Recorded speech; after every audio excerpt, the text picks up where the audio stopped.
Hi, this is Elena Lipson, and welcome to another Wednesdays with Elena. And today I'm going to do something a little bit different.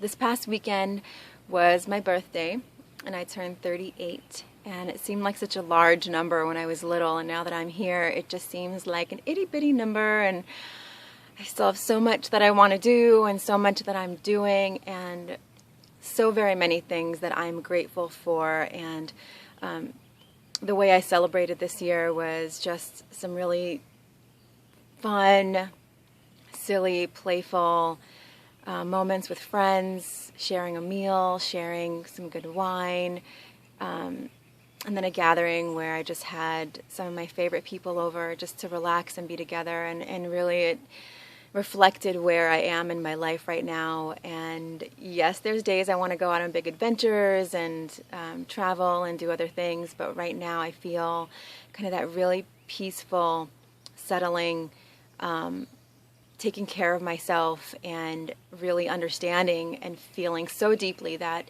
self-care and taking care of myself and taking time out for myself and just sitting down and doing nothing, or writing in my journal, or just sitting out here in the back of our house and just listening to the birds singing is not a guilty pleasure. No, it is a necessary part of being a human being, of being a woman, a mother, a wife, a friend, a sister, all the roles that I play in life. And now as someone who's starting their own business again, I understand how crucial it is to really take that time and to really plan out how it is that I want to be in this world. So today I have a little gift for you in honor of my birthday, or just in honor of being here today together. I wanted to share one of my all-time favorite poems that has inspired me to be real, be authentic, continue searching deeper for meaning, for just being okay with not having meaning, and all the duality that comes with that, and then taking away all the duality and just being in the very present moment. And just as you look around and seeing the green of the leaves and the red of the flowers, and just taking a deep breath, how amazing it is just to be here spinning around on this earth together. So today I wanted to read you one of my favorite poems. I guess it's a poem, it's a reading, it's an invitation. It's called The Invitation by Oriah Mountain Dreamer, who is a teacher, a therapist, a workshop leader, and an amazing, amazing woman who spends her life and her work diving deeply into the human condition and being as raw and vulnerable as they come. So sit back and grab a cup of tea or coffee and just quiet yourself for a moment, and I invite you to really hear these words and enjoy them. This is The Invitation by Oriah Mountain Dreamer. It doesn't interest me what you do for a living. I want to know what you ache for, and if you dare to dream of meeting your heart's longing. Sorry, I'm going to start over. It doesn't interest me what you do for a living. I want to know what you ache for, and if you dare to dream of meeting your heart's longing. It doesn't interest me how old you are. I want to know if you will risk looking the fool for love, for your dream, for the adventure of being alive. It doesn't interest me what planets are squaring your moon.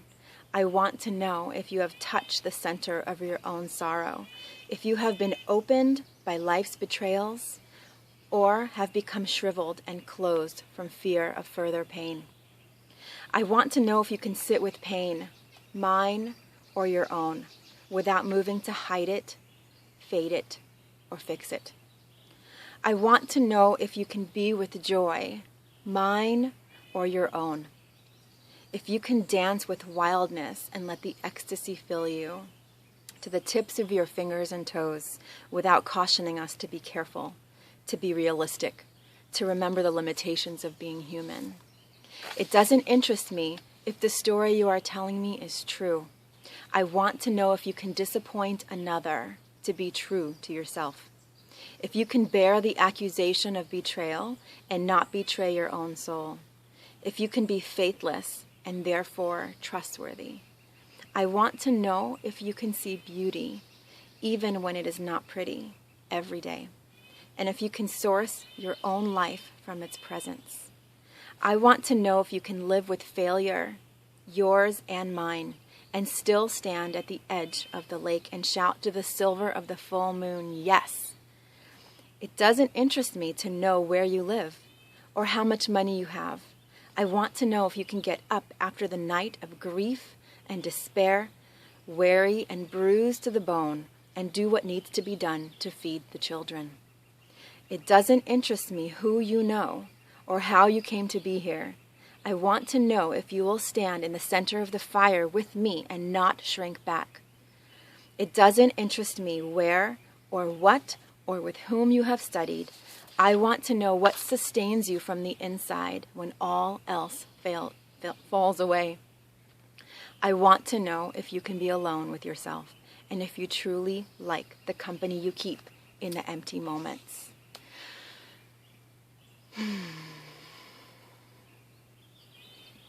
I really love reading that and listening to that and really thinking about it and really like feeling those words and understanding. So I thank you for your grace and space, allowing me to read that to you, and I hope you listen to it over and over again. Find the book, find the audio CD. She's a very wise woman and reminds us that we have everything we need inside of us. We are connected to the divine, the source, whether you call it God or Allah or Jesus or spirit or goddess. You know, we are all connected.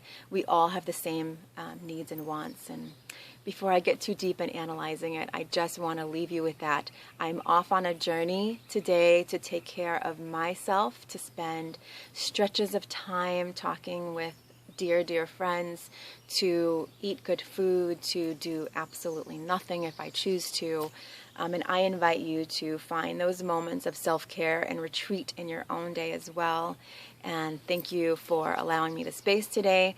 Thank you for listening, and I invite you to explore my site, to check out my new Empowered with Self-Care program on the tab above. I am so excited about it, and that is it for today.